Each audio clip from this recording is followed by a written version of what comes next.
Olá pessoal, somos alunos de Ciência da Computação da Unifax e vamos apresentar um trabalho para a disciplina de Sistemas Distribuídos, ministrada pelo professor Eduardo Xavier, com o tema Aprendizado de Máquina, realizado pelos alunos Cássio Belfort, João Vanderlei, Lucas Santos e Odilton Júnior.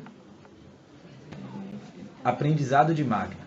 Aprendizagem automática ou aprendizado de máquina é um subcampo da inteligência artificial dedicado ao desenvolvimento de algoritmos e técnicas que permitam ao computador aprender, isto é, que permitam ao computador aperfeiçoar seu desempenho em alguma tarefa.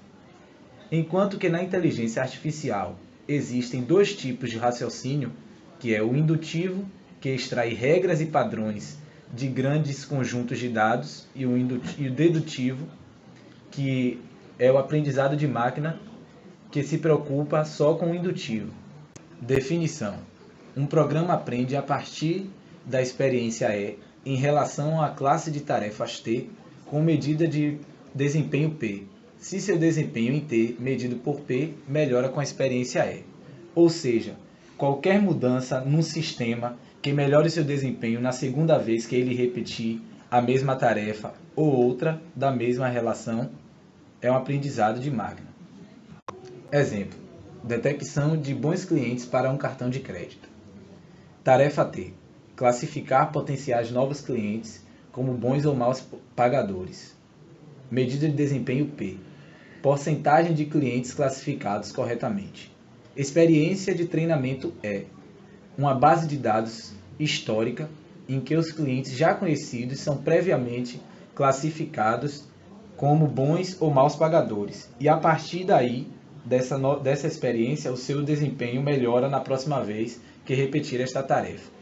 Veremos agora as seguintes abordagens: aprendizagem supervisionada, aprendizagem não supervisionada e aprendizagem por reforço. Agora vamos falar sobre aprendizado supervisionado.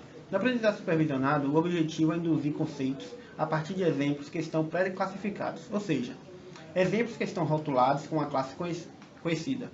Se as classes possuírem valores discretos, o programa é categorizado como classificação. Caso as classes possuam valores contínuos, o problema é categorizado como regressão. Segundo Bigos, o aprendizagem supervisionado é utilizado quando em um banco de dados se tem tanto as perguntas como as respostas. Usado para a realização de treinamento de redes neurais na obtenção de classificação, funções de aproximação ou modelagem e previsões baseadas no tempo. Já no aprendizado não supervisionado, existe a incerteza sobre a saída esperada. Dessa forma, é necessário utilizar os métodos probabilísticos para simular uma experiência de vida não vivida. Para realizar tais procedimentos, é amplamente difundida a utilização de aprendizagem bayesiana ou redes bayesianas.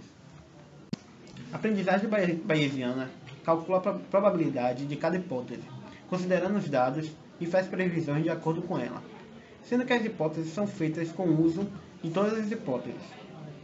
A aprendizagem é reduzida à inferência probabilística. Já o aprendizado por reforço é baseado em dados de um ambiente completamente observável. Sua meta é aprender o quanto a política é boa, ou seja, descobrir sua utilidade. Para que seja possível realizar tais tarefas, o agente realiza uma série de testes no seu ambiente. Em cada etapa, ele aprende o próximo passo. Somente o estado inicial e o final são reconhecidos, o que caracteriza um sistema de recompensa.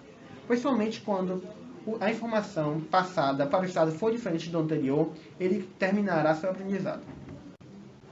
Aprendizado reforço, aplicado a jogos.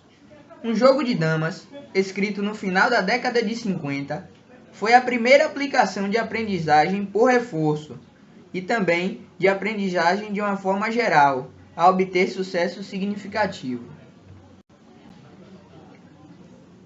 Aprendizado reforço, aplicada à robótica.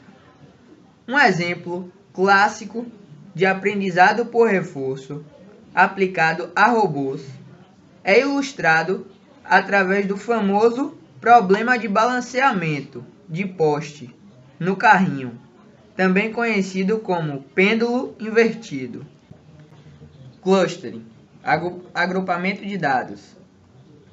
Clustering, análise de clusters ou agrupamento, é a tarefa de inserir objetos dispersos em grupos, chamados de clusters, de forma que os objetos no mesmo cluster sejam mais similares, segundo algum critério definido no caso, entre si do que os objetos em outros clusters. Clustering versus classificação. Sempre há confusão quanto a essas duas áreas, pois a diferença entre elas é sutil em seu primeiro ver.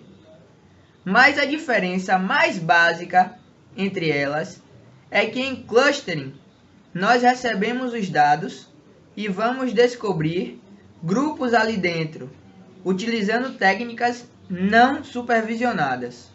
Ou seja, nossos resultados são grupos. Já em classificação, nós já conhecemos os grupos de antemão. Queremos é descobrir em qual desses grupos os dados que possuímos se encaixam.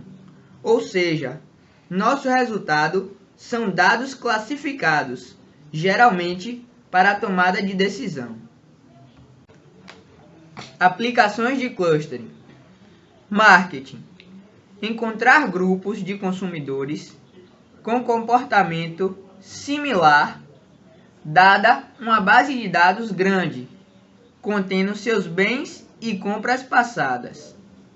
Biologia. Classificação de plantas e animais a partir de suas características. Estudo de terremotos. Analisar epicentros de terremotos para identificar áreas perigosas.